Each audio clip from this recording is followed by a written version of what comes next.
దేశంలో ఏ పార్టీకి లేని బలమైన కేడర్ మనకుంది.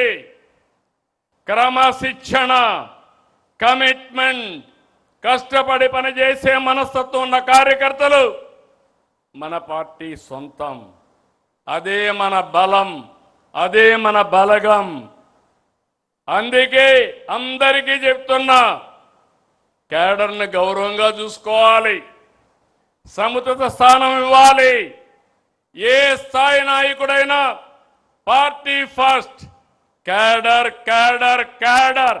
ఎవరు ఇగ్నోర్ చేసినా వాళ్ళని ఉపేక్షించేది లేదని మరొక్కసారి ఈ సందర్భంగా గుర్తు చేస్తున్నా.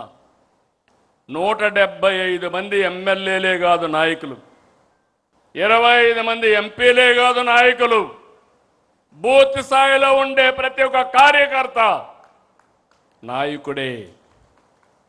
మనం తయారు చేయవలసింది అనుచరులు కాదు, నాయకుల్ని తయారు చేయాలి. రాష్ట్రానికి విజన్ ఉన్నట్టే పార్టీకి ఒక విజన్ తయారు చేసుకుంటున్నాం.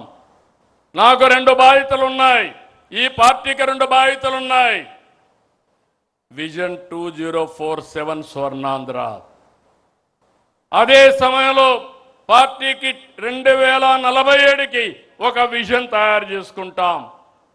ఇక్కడ ప్రతి ఒక్క కార్యకర్తకి చెప్తున్నాం, ప్రతి ఒక్క నాయకుడికి చెప్తున్నాం.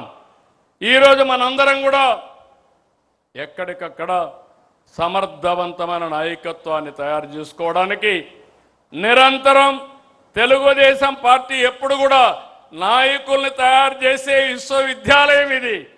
ఈ విశ్వవిద్యాలయంలో చదివిన వాళ్ళే వేరే ప్రాంతాల్లో వేరే పార్టీలో రాణిస్తారు తప్ప వేరేది కాదని మరొక్కసారి విజ్ఞప్తి చేస్తున్నా.